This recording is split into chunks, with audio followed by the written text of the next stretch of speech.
Hello sa inyo mga kasari, magandang hapon po sa ating lahat. So for today's video guys is mag-update muna ako sa inyo bago tayo mag-vlog ng pinaka-topic natin. Kasi kanina guys, umalis kami ni partner. Today is Friday, every Friday na po kami. Tuwing Biyernes na po kami umaalis, pumupunta ng palengke sa Genstar. So hindi po kami nag-pure gold manggahan, hindi po. So nagtingin-tingin kami ng murang bigas dahil ang bigas na sa palengke, yung mga denorado na imported ay 1,340. So tumingin ako guys ng local rice natin. So ang nabili namin is isang sakong Fuji. So from Nueva Ecija yung nakalagay dito. First time ko guys magbenta dito sa tindahan ng local rice natin. Kasi ang dami ko naririnig yung bigas daw natin ay hindi masarap. Mas masarap daw ang imported. So, maigi na masanay na rin tayo mga kasari kasi kapag na-stop yung mga pag-ano ng imported rice dito sa Pilipinas, talagang yung local rice na natin yung kailangan nating bilhin. Eh, hindi naman pwedeng wala tayo, 'di ba, na panindang bigas. Syempre, hindi din pwedeng wala tayong bigas sa ating bahay kasi rice is life.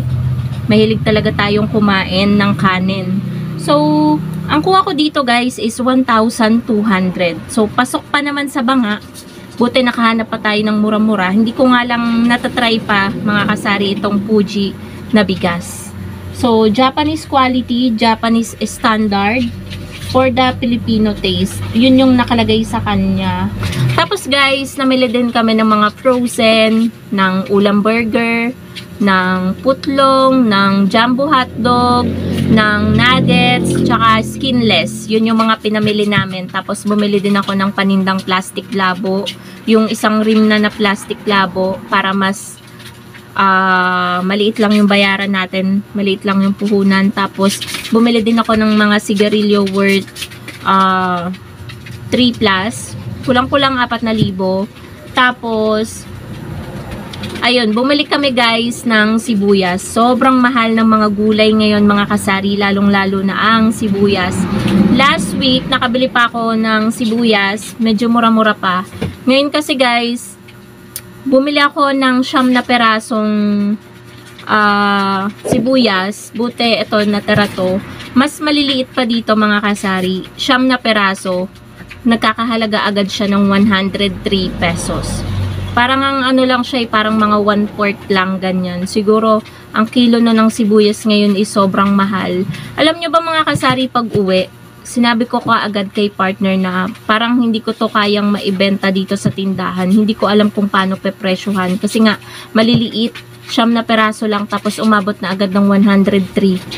Alam nyo ba guys, yung liit niya, parang pangbenta mo lang ng 5 piso or 4 na piso. Ganun kaliliit. Tapos 9 pieces lang. So sabi ni partner, panggamit na lang natin. So ayun, nilagay ko na lang guys dito sa aming lagayan ng mga panggamit. So pakita ko sa inyo guys, ang organized ng mga panggamit namin dito na pangluto. Ayan, pakita ko sa inyo mga kasari ng quick lang. Ayan. Ito yung binili ko guys. Oh. Tapos ito yung mga sibuyas nasa ilalim, yung binili ko na 103 na peraso lang.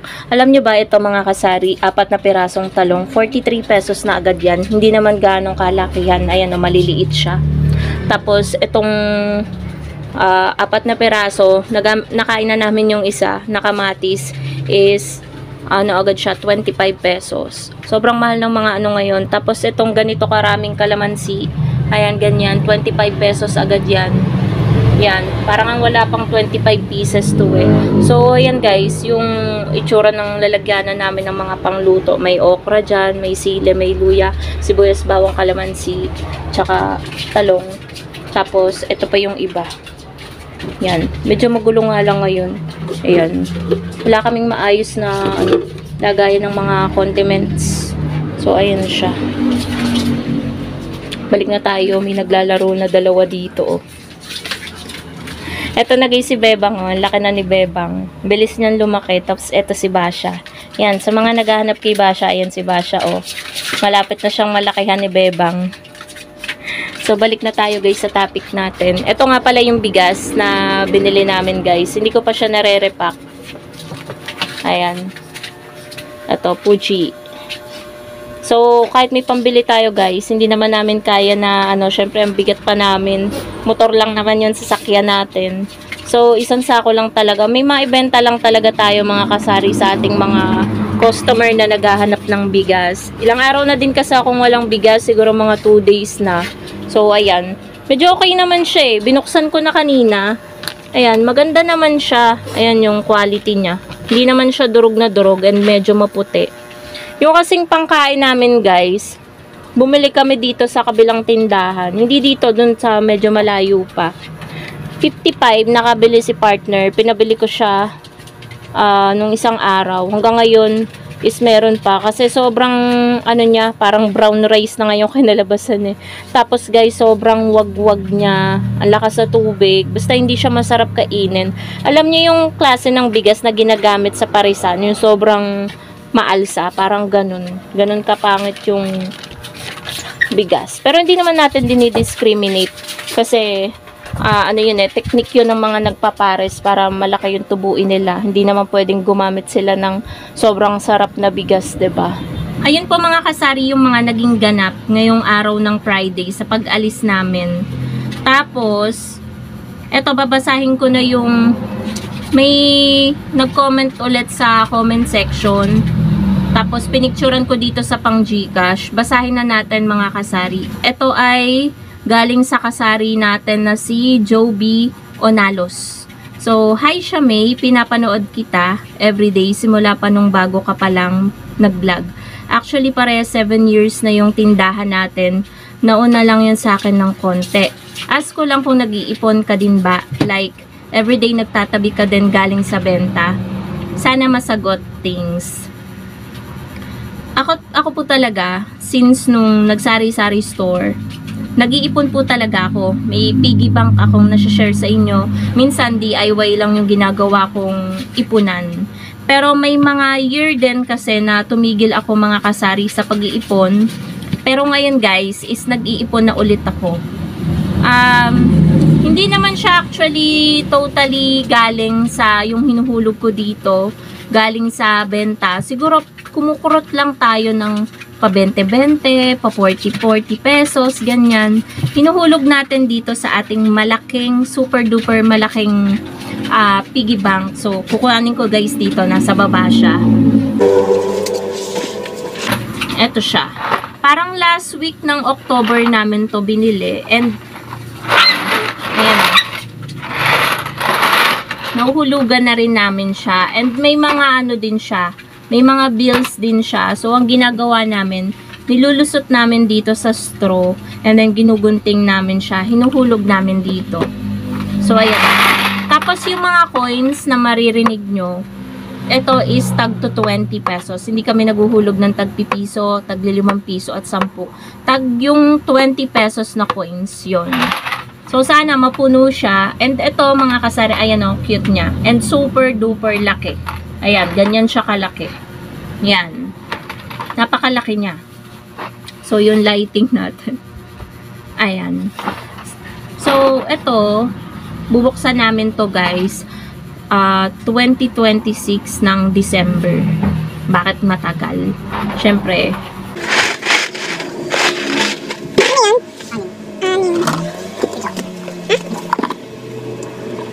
umuuga pala yung mo. Hindi siya steady. Ano kapag malakas ang Oo. Kinuha mo nga daw yung isang daan. Hindi naman magandang pautangan. Laki ng tubo. So, meron lang bumili. So, itong alkansya na to, mga kasari, ang pupuntahan nito guys is ipang papagawa natin siya ng bahay. Yun sa loob ng bahay, marami pa kasing hindi tapos mga kasari sa bahay, madami pang mga kulang. Kaya hindi ako makapag house tour sa inyo. Minsan may nagre-request din. Kasi nga hindi naman pa maganda yung bahay namin. Kaya ito, nag-iipon tayo. Bubuksan natin to ng mga December 2026 para medyo malaki naman yung mailaman nito, syempre tatagalan natin taon, mga 1 taon siya. Mahigit, 'di ba? Kasi nag-start naman natin tong hulugan November. Last week actually ng October. Pero simulan na natin ng November. So bubuksan natin ng bali 1 year and 1 month siya na mahuhulugan natin. So sana madami tong yun yung pinagpe-pray ko. Sana lagi natin siyang mahulugan. At sana malaki yung mailaman nito. Sana mga umabot siya ng mga 70, 80 or mga 100k. Hindi masama, hindi imposible, 'di ba mga kasari? So ayan, ayun, nasagot ko na po. Nag-iipon po tayo, pero ito naman po ay hindi nakakasakit sa ating sari-sari store kasi minsan kapag may humihiram ng pera tapos tinutubuan ko, like nung isang araw may nanghiram sa akin ng 3k. Tapos, kagabi nagbayad. 60 lang dapat yung tubo nun. Nilabisan niya pa ng 140. Bali, 3-2 yung binalik. So, hinulog namin dito mga kasari yung labes dun sa ibinayad niya. So, ayun, nagkakaroon siya. Tapos, kapag may mga freebies, ayun, hinuhulog din namin dito mga kasari. Tapos, iba pa yung mga kinukuha natin sa sales natin na pa 20-20. So, ayun. Kaya medyo, medyo madami na rin yung tagbe-20 dito. So, hindi naman masamang mag-ipon. Pero, wag naman totally yung benta ng tindahan sa kagustuhan mong mag-ipon. Binabawasan mo rin. Tapos, hinuhulog mo din sa alkansya. Yung mga extra lang, kumbaga, yung kita mo na ibinawas mo doon sa, kunwari, kumita ka sa isang araw ng 500, hulog mo yung 100 or 250 sa alkansya, ganun. Ibaba ko na guys.